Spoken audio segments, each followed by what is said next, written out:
Pertumbuhan penjualan di sektor online mengalami pertumbuhan pesat sejak 2 tahun terakhir.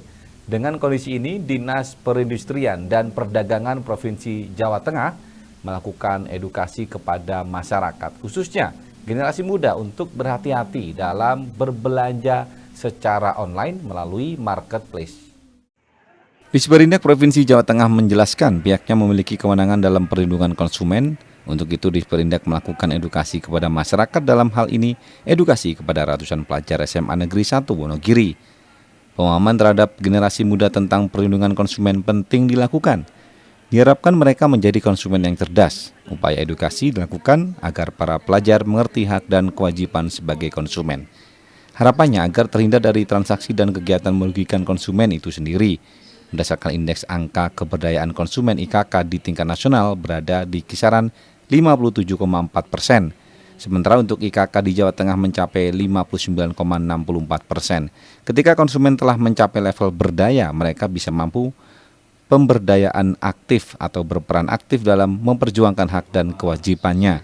Dalam kondisi itu, masyarakat bisa berkomunikasi dengan pasar dan akhirnya terwujud iklim jual beli sehat. Disperindak terus menyasar generasi muda untuk mendapatkan edukasi tentang konsumen cerdas. Mereka dianggap lebih paham mengenai teknologi yang saat ini terus berkembang.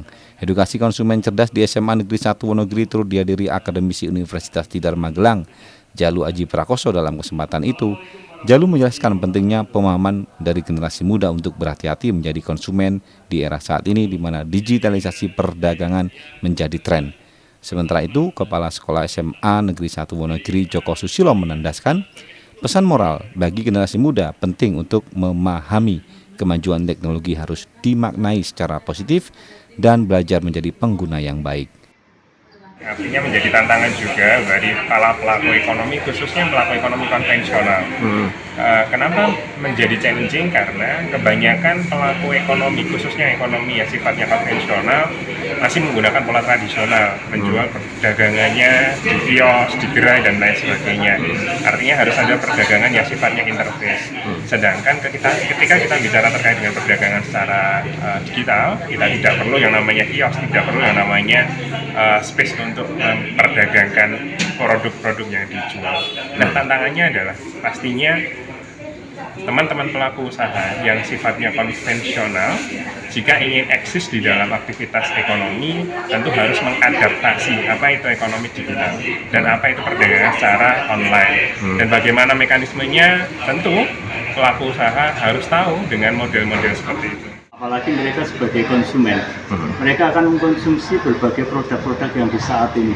Dan tidak setiap produk saat ini itu adalah produk yang baik. Baik dari sisi kecerdasan intelektual mereka, baik juga dari sisi karakter yang perlu dibangun bagi mereka dan bagi prestasi mereka di masa yang akan datang. Sehingga mereka harus betul-betul memfilternya, sehingga produk-produk apapun yang mereka konsumsi itu kemudian menjadi sesuatu yang berguna bagi apa yang mereka coba raih.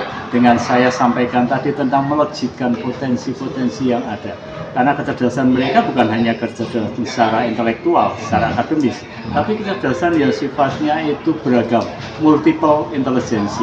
Mereka punya potensi, tetapi ini bisa terkendala ketika mereka tuh mengasup barang-barang produksi yang tidak mendukung dalam proses pertumbuhan, baik dari sisi intelektual, dari sisi karakter, dan dari sisi keagamaan mereka. Jadi bagian ini yang menjadi tugas kita bersama.